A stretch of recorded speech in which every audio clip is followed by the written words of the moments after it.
Bismillah ar-Rahman ar-Rahim. Today I'm going to explain a new grammar lesson for Prep 1, which is Before we modal begin, verbs. we should ask, what is a modal verb?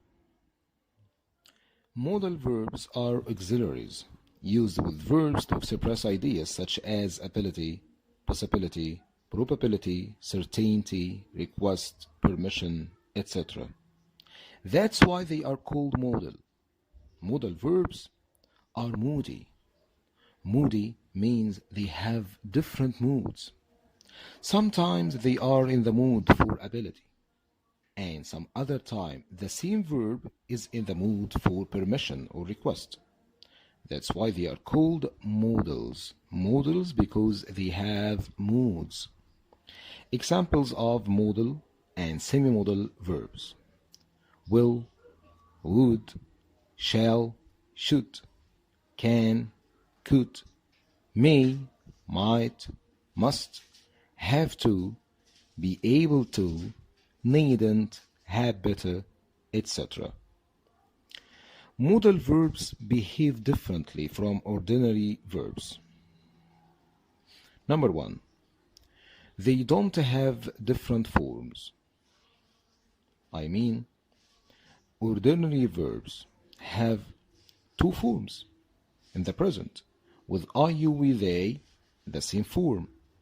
With he, she, it, we add s to the verb, but in modal verbs we do not add s with he, she, it. يعني I say I will and he will. We cannot say he wills. You say I can and we can, but you cannot say she cans. You also say she can. So modal verbs do not have different forms. Okay? 2. They are followed by bare infinitive without to. Bare infinitive, I mean infinitive without to. We do not add to after the modal verb. You don't say you should to study hard. No, you should study. You cannot say we must to obey our parents. You say we must obey our parents. 3. In negative forms, we use not before them, before the modal verbs. You say, I will not, she cannot, we must not, but you don't say, I don't can, okay, or she doesn't must. We say, will not with not, shall not, should not, or use short form and say, will not or won't, wouldn't, shan't, shouldn't, and so on. The most common verb and the first verb we are going to deal with is can. He can find any street in London. Now, in this sentence, can is in the mood for ability. In this sentence, I want to say he is able to find any street in London, or he has the ability to find any street in London. 2. You can take a taxi. In the sentence, can is in the mood for suggestion. I mean by this sentence, I suggest that you take a taxi, or you could take a taxi, or let's take a taxi, or shall we take a taxi? So, you can take a taxi, and this sentence can is in the mood for suggestion. 3. Can you take me to Giza Square? In this sentence, can is in the mood for request. Yes. Can you take me to Giza Square?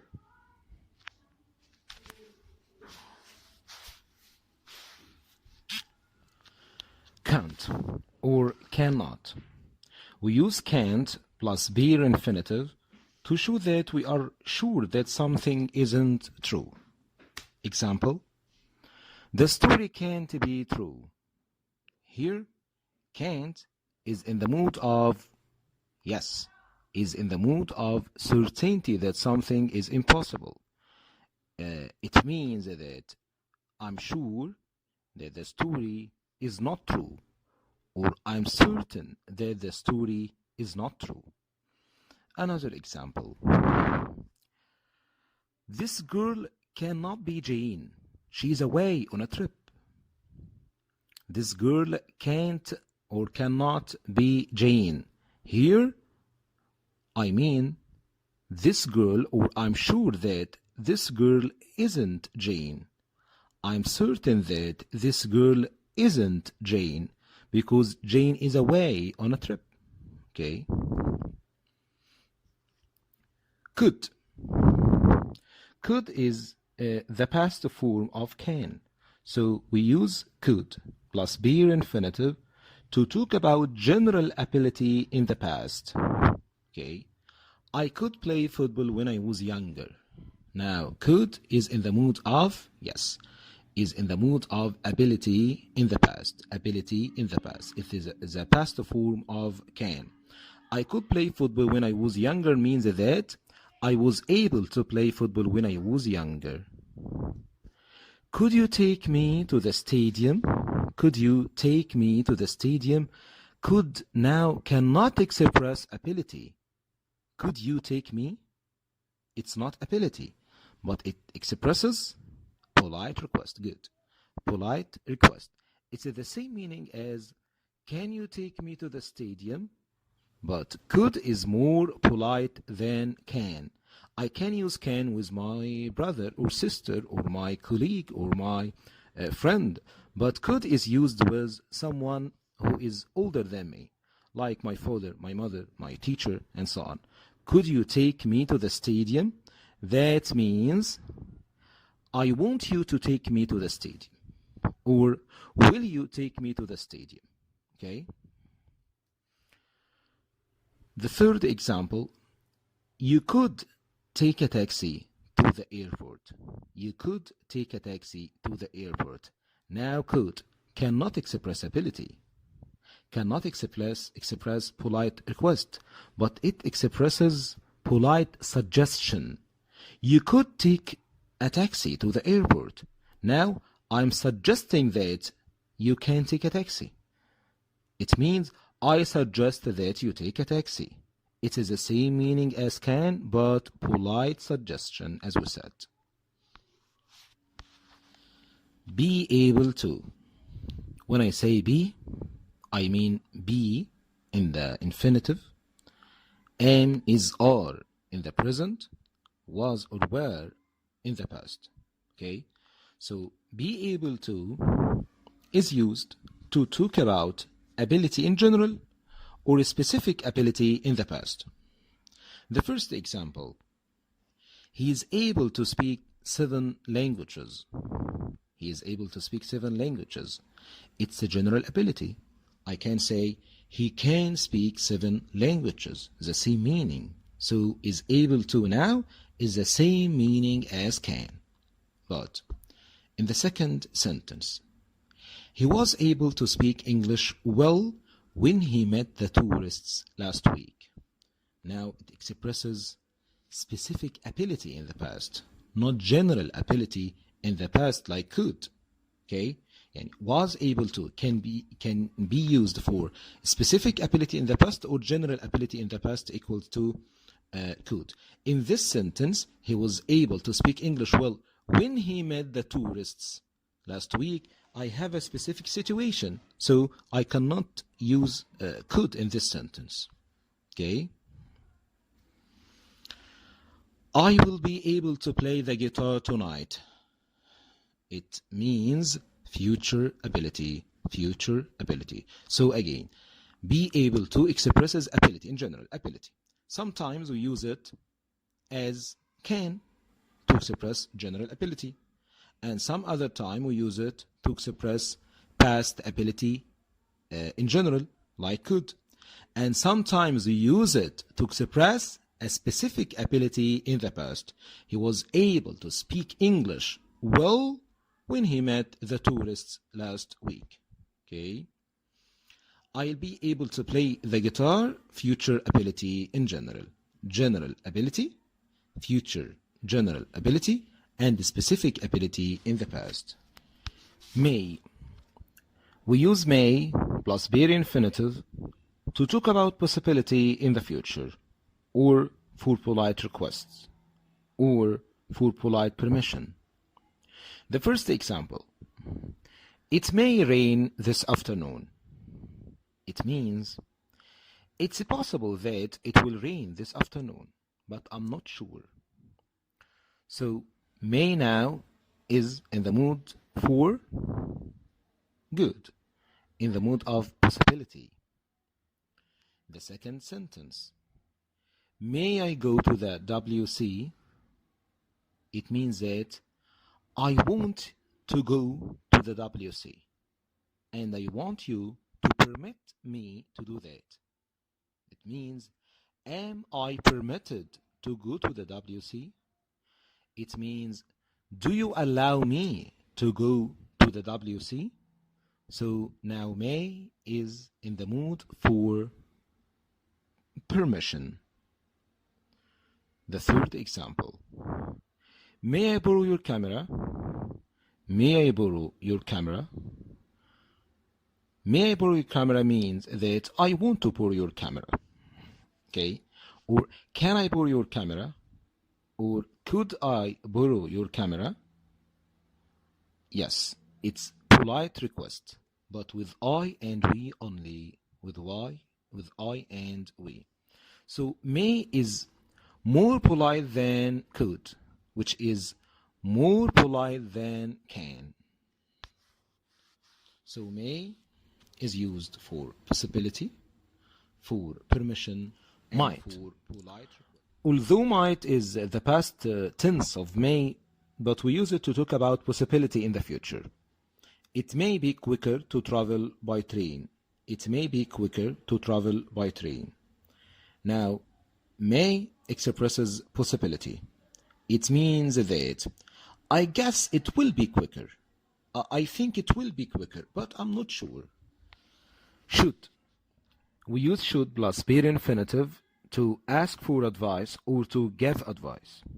And ought to can also be used to give advice, but it's not usually used in the question form. Example 1. What should I do to lose weight? It means, what's your advice for me?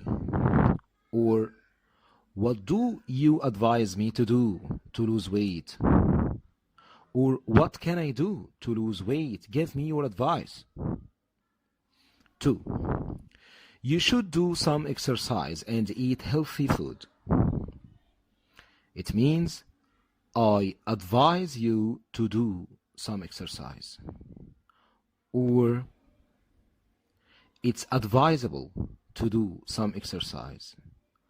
Or, it's good for you to do some exercise. Okay? 3. You shouldn't eat much fats and carbohydrates. That means it's not good for you. Or, it's inadvisable. Okay? You ought to see a doctor. It means you should see a doctor. Okay? So, should is used to give advice or to ask for advice. And ought to is used to give advice only. We use must plus bare infinitive to say that something is necessary, or to show that we are sure that something is true. The first example: I must buy a present to my friend. I like him very much. Now, I feel it's necessary, but no one obliged me to do. Okay? It's personal necessity. Internal necessity, not external. Example 2. Look at the snow. It might be very cold outside. Now, it means, I'm sure that it's very cold outside. Or, I'm certain that it's very cold outside. So now, must is in the mood of, or in the mood for certainty that something have to. We use have to say that something is necessary, or to talk about obligation. Example 1. You have to finish your task before midday. That means you are obliged to finish your task before midday, according to the rules, according to the law, and so on. She has to leave the station at 4 p.m. It's also obligation from outside. Okay. Mustn't or must not. We use mustn't plus bare infinitive to talk about something that is not allowed.